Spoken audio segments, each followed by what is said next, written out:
So guys welcome back to my new video. So இன்றைக்கான வீடியோவில் வந்து பார்த்தீங்கன்னா ஒரு சூப்பரான ட்ரிப் வந்து பார்த்தீங்கன்னா போக போகிறோம். எங்கேன்னு கேட்டிங்கன்னா நம்ம டிவிக்கே பொதுக்கூட்டத்துக்கு வந்த எல்லா தொண்டர்களையும் திரும்ப கொண்டு போய் அவங்க வீட்டிலே விட போகிறோம். ஸோ தொண்டர்கள் எல்லாம் அங்கே நிற்கிறாங்க.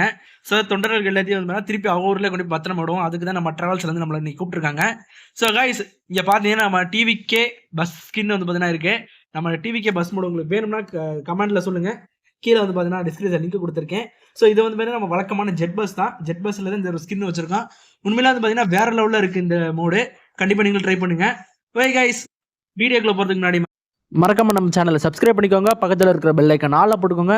அப்போ தான் நான் போகிற நோட்டிஃபிகேஷன் உங்களுக்கு டக்குன்னு வந்து கொண்டே இருக்கும். மறக்காம இந்த வீடியோக்கு ஒரு லைக் போட்டுருங்க. அதே போல் நீங்கள் டிவிகே ஃபேனாக இருந்தால் நம்ம கமெண்ட் பாக்ஸில் போய் டிவிகே அப்படின்னு டைப் பண்ணிடுங்க. நானும் தெரிஞ்சுக்கிறேன் நம்ம இதில் யார் யார் டிவிகே ஃபேனாக இருக்கீங்கன்னு. ஓகே, ஆரம்பிச்சிடலாமா? ஆரம்பிக்கலாங்களா?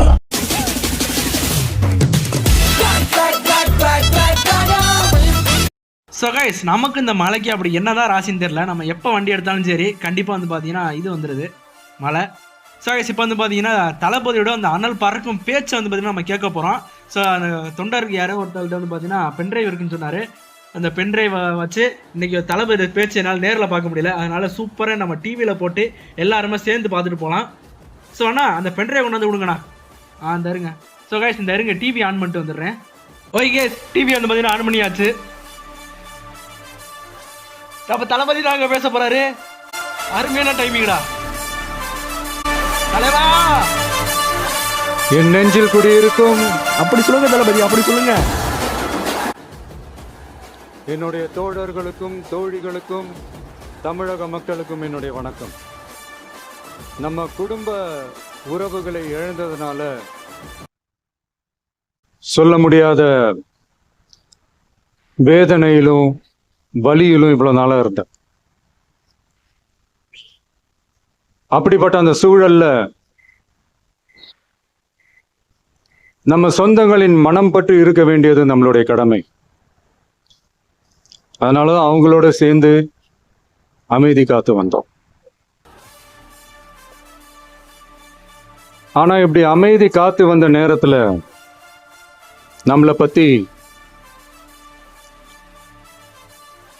வன்ம அரசியல் வலைகள், அர்த்தமற்ற அவதூறுகள்னு இந்த மாதிரி நிறைய விஷயங்கள் நம்மளை பத்தி பின்னப்பட்டன, பரப்பப்பட்டன. இது எல்லாமே வந்து சட்டம் மற்றும் சத்தியத்தின் துணை கொண்டு துடைத்து எறிய தான் போறோம்.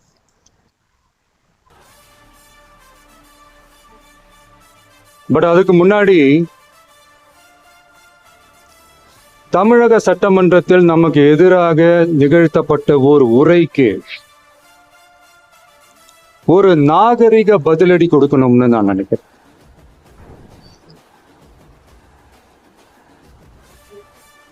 அரசியல் செய்ய விருப்பமில்லை, அரசியல் செய்ய விருப்பமில்லைன்னு அடிக்கடி சொல்ற முதல்வர் அவதூறுகளை பதிவு செய்வதன் வாயிலாக பெருந்தன்மையை பேரளவில் மட்டுமே பேசும் முதல்வர் 15/10/2025 அன்னைக்கு தமிழக சட்டமன்றத்தில் நமக்கு எதிராக பேசியதையும் எப்படிப்பட்ட ஒரு அரசியல் செய்ய முயல்கிறார் என்பதையும் தமிழக மக்கள் உணராமலா இருப்பாங்க.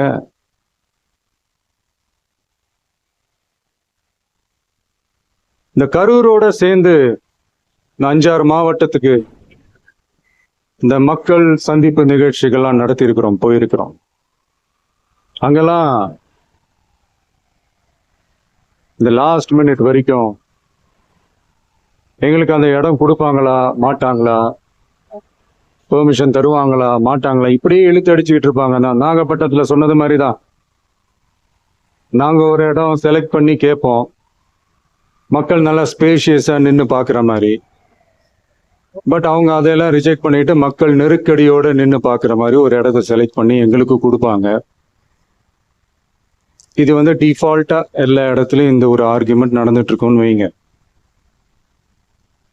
அது மட்டும் இல்ல, இந்தியாவிலேயே எந்த ஒரு அரசியல் கட்சி தலைவருக்கும் கொடுக்கப்படாத கண்டிஷன்ஸ். பஸ்ஸுக்குள்ளேயே இருந்து பார்க்கணும், மேலே வந்து கை காட்டக்கூடாது, இப்படிலாம் ஒரு அதீத கட்டுப்பாடுகளை கொடுத்த உடனே எங்க சைட்ல இருந்து ஒரு அறிக்கையும் வெளியிட்டோம். அது மட்டும் இல்ல, தமிழக வெற்றி கழகம் சார்பாக அனைத்து கட்சிகளுக்கும் சமமாக ஒரு முறையான ஒரு பொது வழிகாட்டு முறைகள் எஸ்ஓபின்னு சொல்லுவாங்க, அதையும் வழங்கணும்னு சொல்லி உயர் நீதிமன்றத்தையும் நாடி இருக்கணும். இதுவும் தமிழக மக்கள் உணராமலா இருப்பாங்க?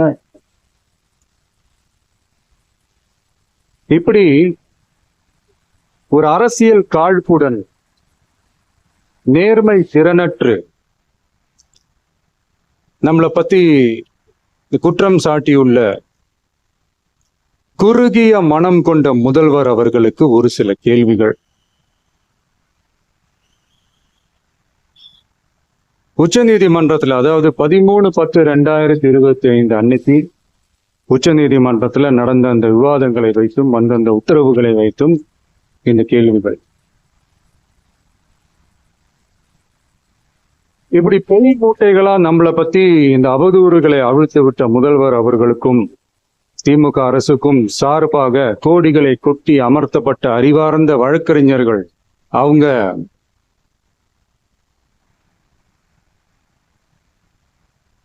இந்த கபட நாடக திமுக அரசோட தில்லுமுல்லுகளை தாங்கி பிடிக்க இயலாமல் உச்ச நீதிமன்றத்தில் திக்கு திணறி நின்றது முதல்வர் அவர்களுக்கு மறந்துவிட்டதா? இந்த கரூர் சம்பவத்துக்கு அப்புறமே அவசரமா ஒரு தனிநபர் ஆணையம், அந்த தனிநபர் ஆணையத்தை அவமதிக்கிற மாதிரி அரசு உயர் அதிகாரிகள், காவல்துறை உயர் அதிகாரிகள் எல்லாருமே நம்மளை பத்தி ஃபுல்லா இந்த அவதூறுகள் பரப்பி ஒரு செய்தியாளர்கள் சந்திப்பு அவசரமா. இதெல்லாம் ஏன் நடக்குது? எதுக்காக நடக்குது அப்படின்னு ஒட்டுமொத்த தமிழக மக்களும் கேள்வி கேட்க ஆரம்பிச்சாங்க. இதுவும் தமிழக முதல்வர் மறந்துட்டாரா? அதுக்கப்புறம் அந்த தனிநபர் ஆணையத்தை தலையிலேயே கொட்டி வீட்டுக்கு அனுப்பிச்சிட்டாங்க. அது வேற விஷயம். இப்படிலாம் கேள்வி கேட்ட உடனே ஏதாவது பதில் சொல்லி ஆகணும்ல. அதனால சட்டமன்றத்துல பேசும்போது உண்மை நிலையை தெளிவுபடுத்தத்தான் அப்படின்னு ஏதோ இந்த சட்ட ரீதியாகவும் சத்தியத்திற்காகவும் நடந்தது போல ஏதோ சாமர்த்தியமா பேசுறதா நினைச்சு பேசியிருக்காங்க. இப்படி ஒரு 50 வருஷமா பொது வாழ்க்கையில் இருக்கிற ஒருத்தவங்க ஒரு முதல்வர் அவர்கள் சொன்னது எவ்வளவு பெரிய ஒரு வடிகட்டின பொய், சப்பை கட்டுன்னு நான் சொல்லல, உச்ச நீதிமன்றம் சொல்லியிருக்கிறாங்க. In the minds of the citizenry on impartiality and fair investigation, the faith and trust of the general public on the process of investigation must be restored in the criminal justice system. அதாவது அரசு காவல் உயர் அதிகாரிகள் ஊடகங்களிடம் பேசியது என்பது பொதுமக்களிடையே நியாயமான விசாரணை நடக்குமா என்ற சந்தேகத்தை ஏற்படுத்தக்கூடும் என்றும், நியாயமான விசாரணை மூலமே அந்த சந்தேகத்தை மீட்டெடுத்தே ஆக வேண்டும் என்றும் உச்ச நீதிமன்றம் தமிழக அரசின் தலையில் ஓங்கி நறுக்கு நறுக்கு நறுக்கு என்று கொட்டியதை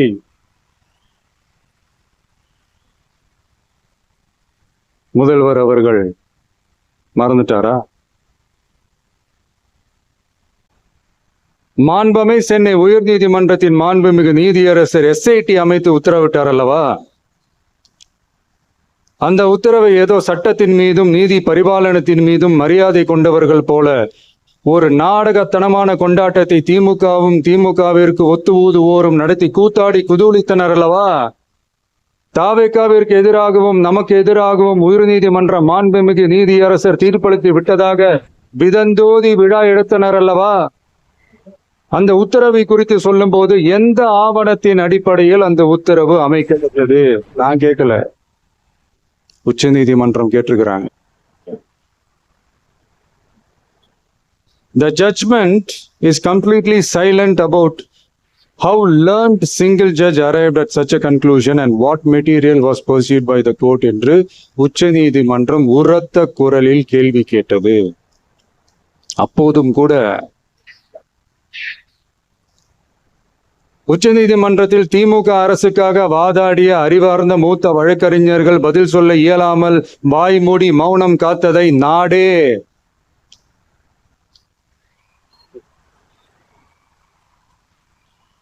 பார்த்ததல்லவா? இதையும் முதல்வர் அவர்கள் மறந்துட்டாரா?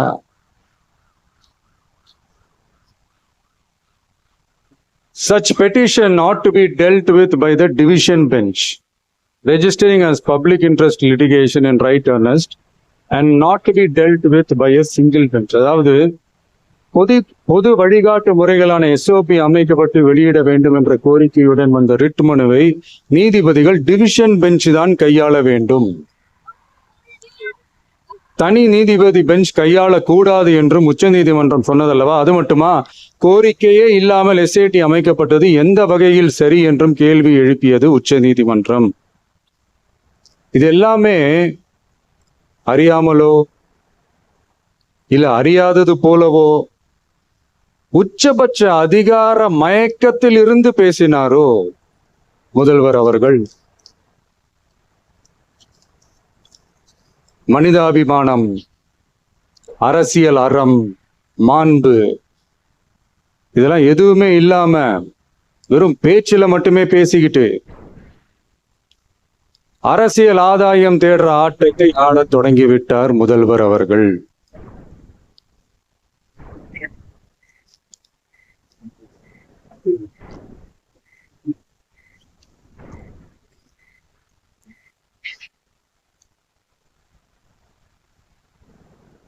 இதெல்லாம் என்ன உங்களுக்கு புதுசா என்ன?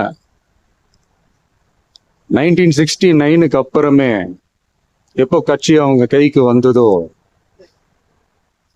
இன்னும் குறிப்பா சொல்லணும்னா 1972க்கு அப்புறம் கேள்வி கேட்க ஆளே இல்லாம போச்சுல. அதுக்கப்புறமே இந்த திமுக தலைமை இப்படிதானே இருக்குது. இப்ப நாங்க கேட்டோமே இந்த சில கேள்விகள், இதெல்லாம் நான் கேட்கல, சுப்ரீம் கேட்டிருக்கு. இதனால என்ன புரிய வருது? இந்த கவர்மெண்ட் நடத்துற அந்த விசாரணை மேல சந்தேகம் ஏற்படுதுன்னா அதுக்கு என்ன அர்த்தம்? உங்க மேல நம்பிக்கை இல்லைன்னு அர்த்தம்.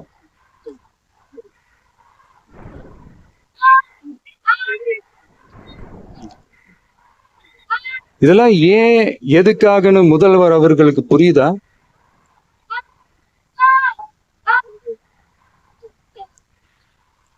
சுப்ரீம் கோர்ட் சொன்னதோட மட்டும் இல்ல, நிஜத்திலும் இன்னைக்கு மக்களுக்கு இந்த கவர்மெண்ட் மேல இருக்கிற நம்பிக்கை மொத்தமாக மண்ணுக்குள் புதைந்து விட்டது. இதுவாவது முதல்வர் அவர்களுக்கு புரியுதா? புரியலனா 2026 தேர்தல்ல இந்த திமுக தலைமைக்கு மக்கள் இன்னும் ஆழமா அழுத்தமா புரிய வைப்பாங்க. அப்ப கூட இவங்க என்ன பண்ணுவாங்க தெரியும்ல?